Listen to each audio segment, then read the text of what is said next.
Hello and welcome to the International Daily Roundup by People's Dispatch, where we bring you major news developments from across the world. Our headlines: Minneapolis city councilors pledge to defund and dismantle the police department. Protests erupt across Brazil against escalation of fascism by Bolsonaro and his supporters. Netanyahu doubles down on annexation plans after protests, but makes no mention of Jordan Valley. We begin with an update from the ongoing protests against police violence and racism in the United States. Members of the Minneapolis City Council announced yesterday their intention to defund and dismantle the city's police department. The announcement was made by 9 of the 13 members of the council addressing the protesters in Minneapolis. Alondra Cano, one of the councillors who came out in support of the move, tweeted that the Minneapolis Police Department, or the MPD, cannot be reformed and insisted on the need to end the current policing system. Council President Disa Bender said that they would work towards replacing the police with a new model of public safety working with the community. The protests, sparked by the killing of George Floyd by 4 MPD officers, have been raging for nearly 2 weeks across the US. If the Minneapolis Council follows through with its promise, it will be the first of its kind in the US. Mayors of Los Angeles and New York have already proposed budget cuts for their respective police departments, but critics have insisted that it is not enough. One of the major demands of the protesters has been defunding and dismantling the police system as it exists instead of reforming it. Meanwhile, protests continue across the country, with big gatherings taking place in major cities. Their strength and intensity has forced many administrations to withdraw or ease curfews that had been put in place to stop the protesters. Over 10,000 people have been arrested so far. In our next story, thousands of protesters returned to the streets in Sao Paulo and other parts of Brazil to mobilize against Jair Bolsonaro. The Landless Workers Movement, or the MST, which organized a demonstration in Sao Paulo, said that the protests were in response to the escalation of fascism and in defense of democracy. MST also added that the protests will be a wall against the fascist march of Bolsonaro. According to the military police, there were 3,000 people in the protests in Sao Paulo alone. The protests are a continuation of the anti-fascist demonstration that began last week by football fans. In response to right-wing pro-Bolsonaro demonstrations against counter-pandemic measures, fans of rival football groups came together in an anti-fascist protest. The confrontations with the police and pro-Bolsonaro groups led to violent repression of anti-fascist protesters. This eventually spiraled into a nationwide protest against the Bolsonaro government and his supporters. Mobilizations were held in cities across the country, including the capital Brasilia, Rio de Janeiro, Salvador Bahia, Porto Alegre. In Sao Paulo, pro-Bolsonaro protesters called for a military intervention in the country to preserve Bolsonaro's power. And finally, Israel's Prime Minister Benjamin Netanyahu reiterated on Sunday that his government will go ahead with its decision to annex occupied Palestinian territories. The announcement was made after his meeting with leaders of settlements.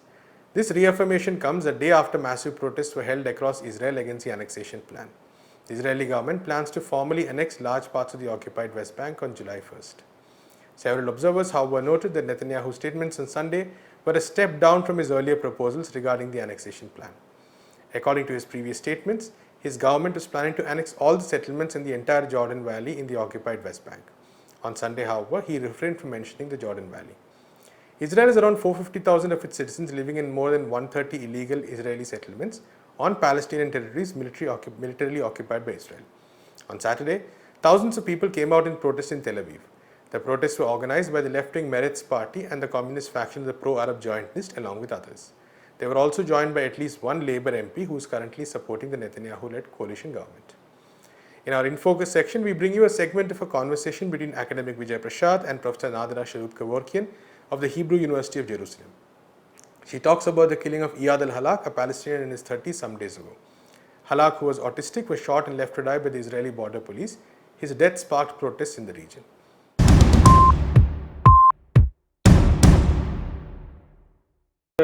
There's a lot of news coverage about the death of George Floyd in the United States, as there should be. I mean, this man, of course, didn't deserve to be killed.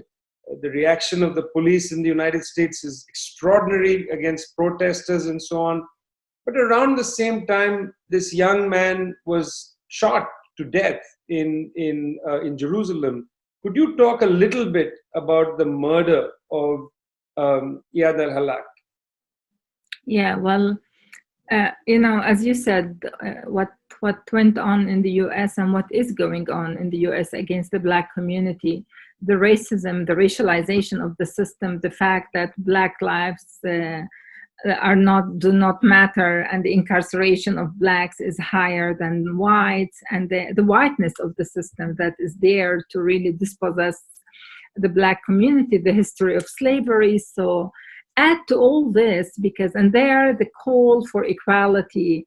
Over here, we're not calling for equality because it's not about equality, because the system is not looking at us as equal. The system is really there to evict, to really let go of us. And the cases of the case of the killing of Iyad is another case of killing, unfortunately. You know, in the old city, he was on his way to work. This kid is autistic, and he was really, and the way, you know, I know him because he used to be with me in community centers where when I gather children, I work with children, I collect letters from children. And he just sits and looks and wonders, and he's such a calm person. And you need to remember that Iyad doesn't speak Hebrew like many Palestinians. It's not because they cannot speak Hebrew. It's because it carries like really emotional burden. Like I have my own husband doesn't want to speak Hebrew because this is the language of the occupier. So Iyad, like many other Palestinians, so the soldiers and the military in the old city, and it's at the entrance of Al-Haram al-Sharif, yani it's not their area, see? This is occupied land. This is not their place to be. And they probably spoke to him in Hebrew, and he didn't get it. And his teacher kept on saying that he is disabled, he has disability, he doesn't understand, he fears Hebrew. I can tell you, because we used to sit in Damascus Gate. The moment he hears Hebrew, he gets scared, and he tries to hide. And they were screaming, and when someone is screaming at you with the rifles, with all the machineries that around them, and he tried to run away, and he has on his body here, it's written, because that sign, that card, that he is a disabled man.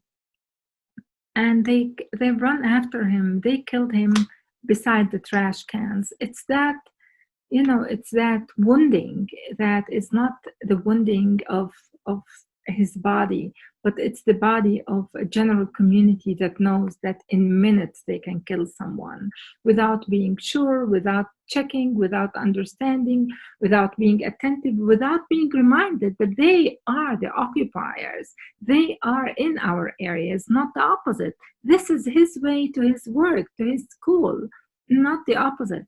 And mind you, Vijay, remember that in last September, when I was also working with the other case of Nasim Abu Rumi. Nasim Abu Rumi, almost same area, 14-year-old, 36 kilograms.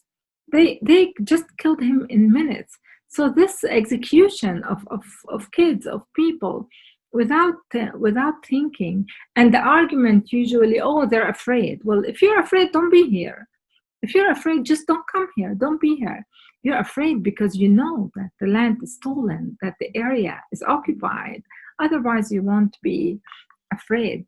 And that claim, it's a very sad case because it's Iyad, it's Nasim, it's Fatma Hijaji, where not only they kill, they go to the house, they check the house and mess it up.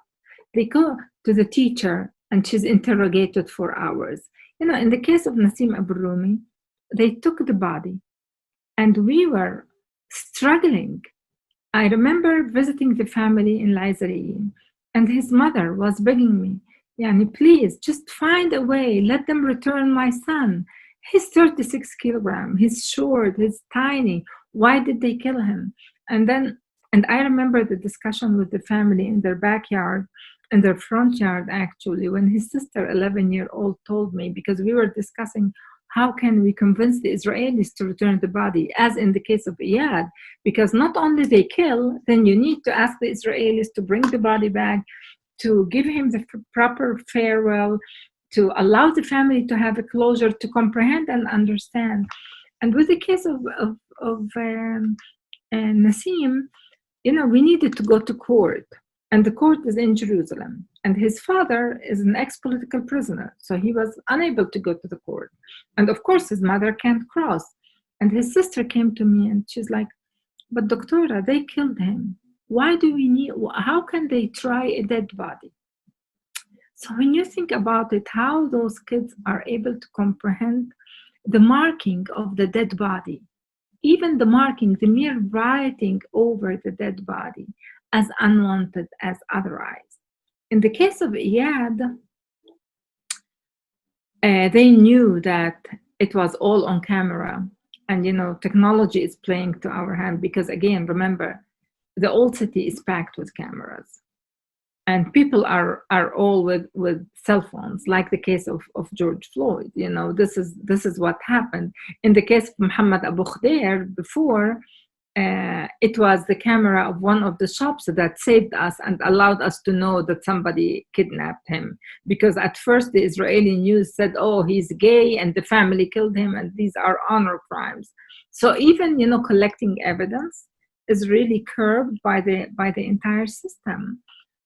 So with the case of Nassim Abu Rumi, we really needed to go to court, and I was struggling, but then they decided no need to come to court, they will release the body. And then this struggle of getting the body not frozen in a proper manner that the family can really pay the farewell is another story. With Iyad, the entire Israeli system wanted to show the family, because we're talking here about an autistic kid, that they do understand the family and they think it's a mistake, or this is the one bad apple. Yeah, it's not the system, it's that one bad apple.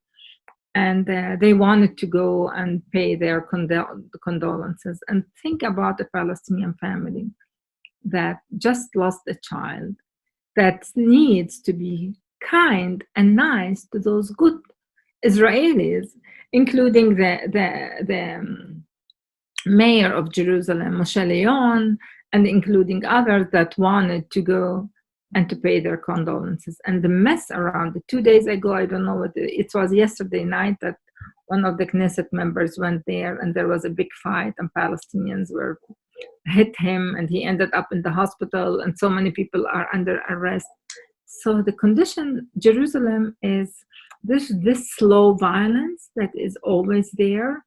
And there's this, real strong violence that you see it all over the area. And because I work, my book on unchilding, the new book, it's called Incarcerated Childhood and the Politics of Unchilding. I really talk about unchilding because if you compare it to other settler colonial contexts, like in Canada or the US, the aim was, to kill the Indian and save the child. Over here, it's not the case. It's about the child is considered unchilded, a dangerous terrorist, born criminal, other that should be killed in different ways. So either you suffocate them economically, you demolish their houses, you do not give them the ID, and you revoke their citizenship.